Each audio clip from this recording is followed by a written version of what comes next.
पायल का रिश्ता जब अंकित से आया। अंकित की माँ सीता अपने पति सौरभ पर बरस पड़ी। तुम्हें क्या दुनिया में कहीं और लड़की नहीं मिली? अरे वह 4 बहनें हैं, दहेज में क्या लाएगी? और वैसे भी वह मुंबई की है, हमारे चने बेचकर खा जाएगी। सुना है मुंबई की लड़कियां बहुत चतुर होती है। सौरभ ने कहा, अरे कैसी बातें करती हो अंकित की माँ। अरे वह मेरे दोस्त की बेटी है, मैं उन्हें अच्छे से जानता हूँ। हमें कभी कोई शिकायत का मौका नहीं मिलेगा। हमें पायल से अच्छी लड़की ढूंढने पर भी नहीं मिलेगी। सीमा ने कहा, क्या मेरे बेटे की जिंदगी खराब करने पर तुले हैं? सौरभ ने गुस्साते हुए कहा, अरे चुप करो, यह मेरा आखिरी निर्णय है। सौरभ और पायल के पिता शुभम दोनों एक ही ऑफिस में काम करते थे।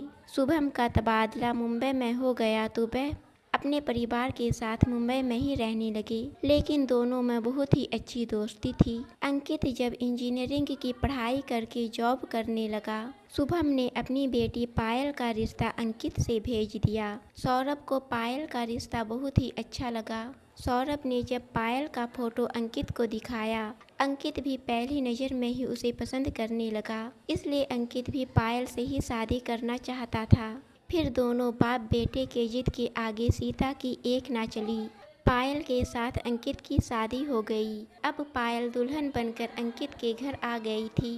पायल के आते ही सीता मुंह बनाते हुए बोली, बहू कल सुबह उठकर नहाना और पूरे घर में झाड़ू लगाना, इससे बरकत होती है। और इसके बाद मुझे चाय चाहिए। रेखा कॉलेज जाती है, उसके लिए लंच तैयार करना होगा। तुम्हारे ससुर जी ऑफिस जाते हैं, उन्हें भी नाश्ता और लंच चाहिए, समझी? पायल पहले ही दिन अपनी सास के मुंह से इतने सारे काम सुनकर डर गई और सोचने लगती है, मायके में सुना था कि जब तक ससुराल में हाथों की मेहंदी नहीं छूटती तब काम नहीं करवाते, पर यहाँ तो। तभी सीता जी मुंह बनाते हुए बोली, क्या हुआ, काम के नाम से सांप सूंघ गया क्या? नहीं मम्मी जी, मैं सब कर लूँगी। अगले दिन पायल सुबह जल्दी उठी, नहाने के बाद आंगन में झाड़ू दिया, फिर किचन में चली गई और सारा काम संभाल लिया जैसे सीता ने बताया था। वह उसी तरह करती गई, लेकिन सीता को वह रत्ती भर भी पसंद नहीं थी। इसलिए सीता ने पायल के हर कामों में कमी निकालना शुरू कर दिया। यह कैसी सब्जी बनाई है बहू? क्या तुम्हारे मायके में ऐसी सब्जी खाते हैं? पायल, तुमने सब्जी में कितना तेल डाला है, लगता है कभी तेल नहीं देखा। इसलिए सारी कमी यहाँ आकर पूरी कर दी तुमने बहू। यहाँ ऐसा नहीं चलेगा। ठीक है मम्मी जी, मैं कल से सब कुछ ठीक बनाने की कोशिश करूँगी। सीमा ने कहा, अगर तुम्हें कुछ नहीं आता तो मेरी रेखा से पूछ लो। मेरी रेखा बहुत ही होशियार है। लेकिन रेखा को फुर्सत ही कहाँ थी, वह तो हमेशा मोबाइल में ही लगी रहती थी। कई बार आवाज़ देने के बाद उसके मुंह से आवाज़ निकलती थी, फिर भी वह कहती, क्या हुआ भाभी, डिस्टर्ब मत करो। पायल पूरे मन से काम किया करती थी ताकि पायल का किया गया हर काम उसकी सास को पसंद आ जाए, लेकिन सीता को कमियां निकालने के अलावा और कोई काम नहीं था। मोहल्ले पड़ोस की औरतों के साथ बैठकर सिर्फ बहुओं की चुगली हुआ करती थी। सीता कहती, सबकी बहुएं तो इतनी अच्छी है, लेकिन मेरे तो कर्म ही फूट गए जो मुझे ऐसी बहू मिली। मेरी बहू को कुछ भी नहीं आता, वरना आजकल की बहुएं कितनी होशियार होती है। वो देखो तो अंकिता की बहू लाखों में एक है। एक दिन सीता जब अपनी मोहल्ले की औरतों के साथ बैठकर अपनी बहू की शिकायतें कर रही थी, पायल ने जब ये अपने कानों से सुन लिया तो उसे रोना आ गया। वह अपने कमरे में जाकर बहुत रोई, लेकिन फिर भी उसने किसी से कुछ भी नहीं कहा। एक दिन सीता घर पर नहीं थी। पायल किचन में सारे काम निपटा कर बाहर आ रही थी। उसने सुना रेखा के कमरे से किसी लड़के की आवाज़ आ रही है। सुनो सुरेश, तुम जैसा कहोगे मैं वैसा ही करूँगी, लेकिन प्लीज़ इस वीडियो को अपने फ़ोन से डिलीट कर दो, वरना मैं कहीं भी मुंह दिखाने के लायक नहीं रहूँगी। मम्मी पापा को पता चल गया तो वह शर्म के मारे मर जाएंगे। अच्छा, इसका मतलब जो मैं कहूँगा तुम वही करोगी? रेखा ने कहा, हाँ सुरेश, तुम जो भी कहोगे मैं वह सब करने के लिए तैयार हूँ, लेकिन तुम्हें अपने फ़ोन से यह फ़ोटो और वीडियो डिलीट करने होंगे। सुरेश ने कहा, मुझे 5,000 चाहिए, दे सकते हो? ठीक है, मैं इंतज़ाम करती हूँ। कल 3 बजे लाइब्रेरी में मिलना। यह सारी बातें सुनकर पायल के पैरों तले जमीन ही खिसक गई। पायल ने दरवाज़ा खटखटाना शुरू किया। आवाज़ सुनते ही सुरेश नाम का लड़का खिड़की से कूदकर भाग गया। फिर रेखा ने दरवाज़ा खोला। पायल ने कहा, रेखा यह कौन लड़का था और तुम कौन सी फ़ोटो और वीडियो की बातें कर रही थी? भाभी ऐसा नहीं लगता कि आपको कुछ ज़्यादा ही सुनाई देता है? कौन था यहाँ? कोई भी तो नहीं। जाओ यहाँ से और घर के कामों में ध्यान दो। उन दोनों की बहस चल ही रही थी कि तभी वहाँ सीता आ जाती है। दोनों को बहस करते देख पूछने लगी, यह मेरी बेटी से इतने तेज आवाज़ में क्यों बात कर रही हो बहू?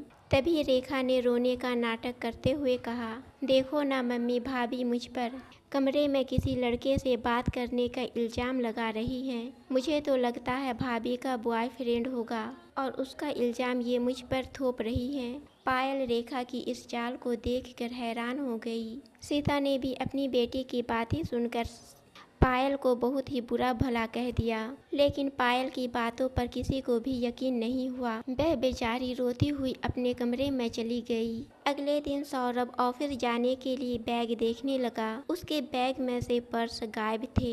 वह चिल्लाते हुए कहने लगा, हे भगवान, यह तो मेरे ऑफिस के पैसे थे। आखिर बैग में से किसने पैसे निकाले होंगे? तभी सीमा ने कहा, अपने बच्चे तो चोरी करेंगे नहीं और मैंने तो आपसे पूछे बिना एक खोटा सिक्का भी नहीं लिया। फिर घर में बचा कौन? यह जरूर बहू के हाथ की सफाई है। जरूर चुरा कर मायके भिजवाई होगी। सौरभ को अपने बच्चों पर भरोसा था। कभी घर की सुई भी गायब नहीं हुई। बहू के आने पर 5,000 गायब हो तो उसका शक भी बहू पर ही गया। पायल बहू, ओ पायल बहू। किचन में काम कर रही पायल अपनी सास की आवाज़ सुनकर जल्दी से कमरे में आती है। बहू सच बताओ, मेरे बैग में से पैसे क्यों निकाले तुमने? सौरभ ने सपना से कहा, पापा जी, मेरा मायका गरीब जरूर है लेकिन मैं चोरी करूं, मुझे ऐसे संस्कार नहीं मिले। मैंने पैसे नहीं निकाले। उसके बाद घर में बार बार पैसे गायब होने लगे और सारा इल्ज़ाम पायल पर आता रहा।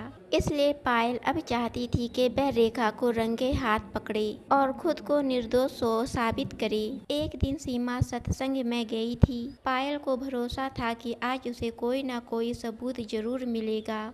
पायल सारे कपड़े धोकर छत पर सुखाने के लिए गई थी। जब उसने सारे कपड़े सुखाने के बाद नीचे झाँका तो उसने देखा कि सौरभ खिड़की के रास्ते से रेखा के कमरे में घुस आया। पायल जल्दी से नीचे आई और रेखा के कमरे का कुंडी लगा दिया और सीता को बुलाकर ले आई। सौरभ और अंकित को भी फोन करके बुला लिया। साथ ही साथ उसने पुलिस को भी बुला ली। पुलिस वाले खिड़की के नीचे खड़े हो गए। सौरभ, अंकित और सीमा सभी लोग दरवाजे के बाहर खड़े थे। सौरभ रेखा से कह रहा था, अब 40-50 हजार से काम नहीं चलने वाला, मुझे पूरे 2 लाख चाहिए, नहीं तो मैं तुम्हारी फोटोज और वीडियो सोशल मीडिया पर वायरल कर दूंगा। रेखा ने कहा, नहीं नहीं सौरभ, ऐसा मत करना प्लीज। मैं तुम्हें कितने सारे पैसे दे चुकी हूँ, लेकिन अब मैं कहाँ से लाऊं? अब तक सारा इल्ज़ाम भाभी पर लगता रहा। अगर मैं पकड़ी गई तो पापा मुझे जान से मार डालेंगे सौरभ। तभी सौरभ ने रेखा की गर्दन पर चाकू रखते हुए कहा, पैसे तो तुम्हें देने ही पड़ेंगे डियर। मैंने तुम्हें यूं ही अपने प्यार के जाल में नहीं फंसाया। अपने घर से गहने चुराओ, कैश निकालो, कुछ भी करो वरना मैं तुम्हें जान से मार डालूंगा, समझी? यह सब सुनते ही अंकित ने दरवाजे की कुंडी खोली, लेकिन दरवाजा अंदर से भी बंद था। जैसे ही सौरभ को आवाज़ आई दरवाजे के खोलने की, वह खिड़की से नीचे कूदा। पुलिस ने उसे धर दबोचा और बहुत पिटाई की। उसका फ़ोन जब्त करके उसे पुलिस स्टेशन ले गए। इधर रेखा ने दरवाज़ा खोला।